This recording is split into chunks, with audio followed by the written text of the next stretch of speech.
জীবন দিয়েছে, পঙ্গু হয়েছে, যার মধ্য দিয়ে বাংলাদেশের মানুষেরা দীর্ঘ সময় ধরে চেপে বসা এক ফ্যাসিবাদ থেকে আমরা মুক্তি লাভ করতে পেরেছিলাম।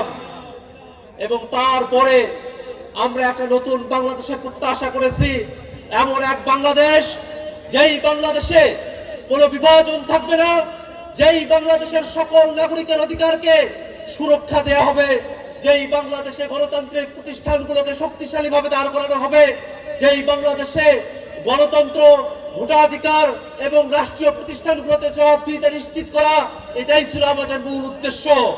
এবং সেই উদ্দেশ্যকে ধারণ করে আমরা ঐক্যবদ্ধ কমিশনের আলোচনায় বসেছিলাম।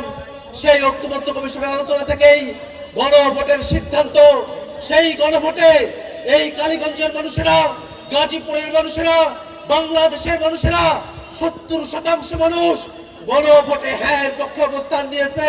কিন্তু দুর্ভাগ্যের বিষয়, এই সংসদে প্রথম অধিবেশন, দ্বিতীয় অধিবেশন চলছে, কিন্তু এখনো পর্যন্ত গণভোটের প্রশ্নের কোনো সুরাহা করা হয় নাই।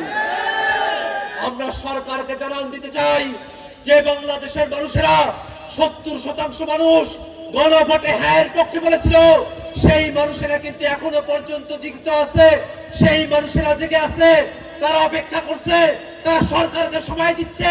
কিন্তু যতক্ষণ পর্যন্ত না গণভোটের রায় বাস্তবায়ন করা হবে, ততক্ষণ পর্যন্ত জনগণের আশাকে বাস্তবায়ন করা সম্ভব হবে না। ভাইরা আমার, আমরা এই বাংলাদেশে নানা ধরনের অরাজকতা দেখছি, বিভিন্ন জায়গায় চাঁদাবাজি, ছিনতাই, মাদকের সাম্রাজ্য তৈরি হয়েছে। আমরা সরকারের কাছে বলতে চাই, বাংলাদেশ থেকে মাদক, চাঁদাবাজের যে সাম্রাজ্য তৈরি করা হয়েছে, সেগুলোকে অবশ্যই নির্মূল করতে হবে। এবং পাশাপাশি আমরা বাংলাদেশে জাতীয় নাগরিক পার্টি এনসিপির একটি মধ্যমপন্থী রাজনীতিকে ছড়িয়ে দেওয়ার কাজ করছি। আমরা এই কালীগঞ্জবাসী এবং গোটা গাজীপুরবাসীকে আহ্বান জানাবো, এনসিপির সাথে থাকুন। এনসিপি শাপলা কলি মার্কা নিয়ে গোটা বাংলাদেশে মধ্যমপন্থী গণতান্ত্রিক যে রাজনীতির সূচনা করেছে, সেই রাজনীতির হাতকে শক্তিশালী করার জন্য আপনাদের সকলের প্রতি উদাত্ত আহ্বান জানিয়ে আমি আমার বক্তব্য এখানে শেষ করছি।